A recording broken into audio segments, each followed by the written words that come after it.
जय परमेश्वर की मेरे प्रिय बच्चों, आज जो संदेश तुम्हारे सामने प्रकट हो रहा है वह कोई साधारण वाणी नहीं है। यह 19 जनवरी सोमवार का वह जीवित और पवित्र संदेश है जो स्वयं तुम्हारे परमपिता परमेश्वर यीशु मसीह के हृदय से निकलकर आज तुम्हारे जीवन में परिवर्तन लाने के लिए भेजा गया। हे मेरे बच्चे, जब तुम इस संदेश को सुनते हो या पढ़ते हो तब केवल शब्दों को मत देखो, बल्कि उन शब्दों के भीतर छिपे प्रेम, सामर्थ्य और सत्य को अपने हृदय में उतरने दो, क्योंकि मैं तुम्हें बताता हूं यह संदेश तुम्हारे जीवन की दिशा बदलने के लिए है।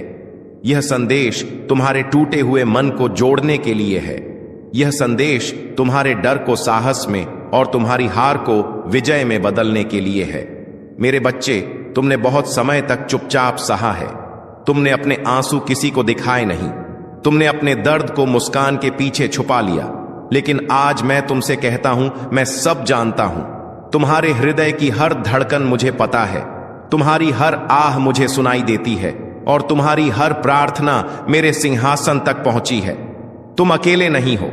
भले ही संसार ने तुम्हें छोड़ दिया हो, भले ही अपने तुम्हें समझ ना पाए हो, लेकिन मैं तुम्हारे साथ हूं और मैं कभी तुम्हें छोड़ूंगा नहीं। मेरे बच्चे, आज मैं तुम्हें याद दिलाने आया हूं कि तुम मूल्यवान हो, तुम व्यर्थ नहीं हो। तुम्हारा जीवन किसी दुर्घटना का परिणाम नहीं है। मैंने तुम्हें एक उद्देश्य के साथ बनाया है। जब संसार ने कहा कि तुम कुछ नहीं कर सकते, तब मैंने कहा कि तुम मेरे लिए चुने हुए हो। जब लोगों ने तुम्हारी कमजोरियों को गिना, तब मैंने तुम्हारी संभावनाओं को देखा। जब तुमने खुद को हारता हुआ महसूस किया, तब भी मैंने तुम्हें विजेता कहा, क्योंकि मेरा वचन कहता है कि जो मुझ पर भरोसा करता है वह कभी लज्जित नहीं होगा। मेरे बच्चे, शायद आज तुम्हारा मन प्रश्नों से भरा हुआ है कि प्रभु ऐसा क्यों हुआ? मैंने इतना सहा फिर भी परिणाम क्यों नहीं मिला? मैंने प्रार्थना की फिर भी रास्ता क्यों नहीं खुला? लेकिन आज मैं तुमसे कहता हूं, हर विलंब अस्वीकार नहीं होता।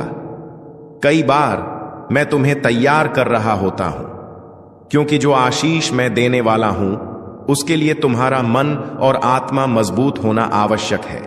अगर मैं तुम्हें समय से पहले दे दूं तो तुम उसे संभाल नहीं पाओगे। इसलिए धैर्य रखो और विश्वास में स्थिर रहो, क्योंकि मैं जो करता हूं वह तुम्हारी भलाई के लिए करता हूं।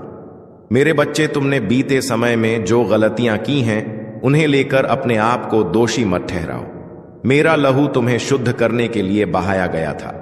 मेरा अनुग्रह तुम्हें उठाने के लिए है, न कि तुम्हें गिराने के लिए। अगर तुम